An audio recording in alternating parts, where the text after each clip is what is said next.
कौवे और उल्लू का बैर। एक बार हंस, तोता, बगुला, कोयल, चातक, कबूतर, उल्लू आदि सब पक्षियों ने सभा करके ये सलाह की कि उनका राजा वैनतेय केवल वासुदेव की भक्ति में लगा रहता है, व्याधों से उनकी रक्षा का कोई उपाय नहीं करता, इसलिए पक्षियों का कोई अन्य राजा चुन लिया जाए। कई दिनों की बैठक के बाद सब ने एक सम्मति से सर्वांग सुंदर उल्लू को राजा चुना। अभिषेक की तैयारियां होने लगी, विविध तीर्थों से पवित्र जल मंगाया गया, सिंहासन पर रत्न जड़े गए, स्वर्णघट भरे गए, मदल पाठ शुरू हो गया, ब्राह्मणों ने वेद पाठ शुरू कर दिया, नर्तकियों ने नृत्य की तैयारी कर ली। उलूकराज राज्य सिंहासन पर बैठने ही वाले थे कि कहीं से एक कौवा आ गया। कौवे ने सोचा, ये समारोह कैसा, यह उत्सव किस लिए। पक्षियों ने भी कौवे को देखा तो आश्चर्य में पड़ गए, उसे तो किसी ने बुलाया ही नहीं था। फिर भी उन्होंने सुन रखा था कि कौवा सबसे चतुर कूट राजनीतिज्ञ पक्षी है, इसलिए उसे मंत्रणा करने के लिए सब पक्षी उसके चारों ओर इकट्ठे हो गए।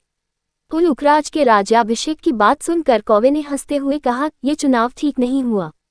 मोर, हंस, कोयल, सारस, चक्रवाक, शुक आदि सुंदर पक्षियों के रहते दीवान उल्लू और टेढ़ी नाक वाले अप्रियदर्शी पक्षी को राजा बनाना उचित नहीं है।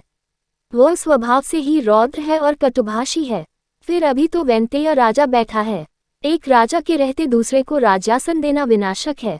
पृथ्वी पर एक ही सूर्य होता है, वही अपनी आभा से सारे संसार को प्रकाशित कर देता है। एक से अधिक सूर्य होने पर प्रलय हो जाती है, प्रलय में बहुत से सूर्य निकल जाते हैं, उनसे संसार में विपत्ति ही आती है, कल्याण नहीं होता।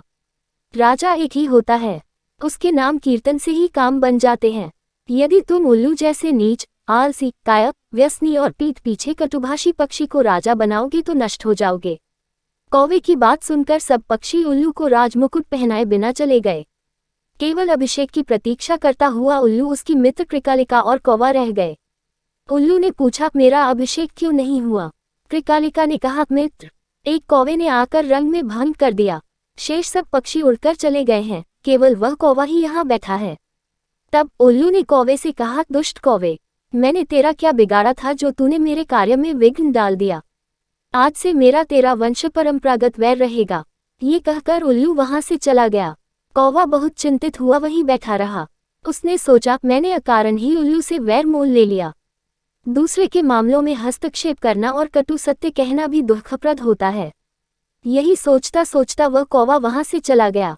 तभी से कौओं और उल्लुओं में स्वाभाविक वैर चला आता है।